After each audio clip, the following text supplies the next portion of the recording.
ఇంకొకటి కూడా చెప్తాను, నువ్వు విడిచిపెట్టకపోతే దేవుడేం చూస్తా ఊరుకోడు, వదిలిపోయేటట్టు చేస్తాడు. ఆడదాకా తెచ్చుకోవాలి. దేవునికి స్తోత్రం. నీ పిచ్చి వాళ్ళ పిచ్చి మొత్తం పిచ్చి వదిలిస్తాడు. ఎందుకంటే పని ఉంది నీతో. మరి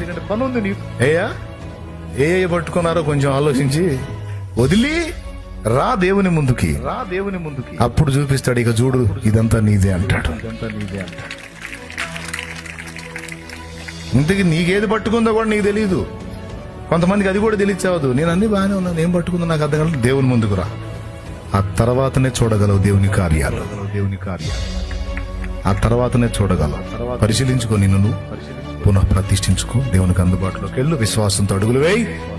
2026 నుంచి ఇక టైం నీదే. బావు దేన్ని గురించి భయపడాల్సిన అవసరం లేదు. విశ్వాసంతో పలుకుతున్నాను, నువ్వు కూడా విశ్వాసంతో ఈ వాగ్దానాన్ని స్వతంత్రించుకో, నేను కూడా స్వతంత్రించుకుంటాను. ఆ వాగ్దానాలన్నిట మన దేవుడు ఆ నెరవేర్పును మనకు చూపును గాక. ఆమేన్.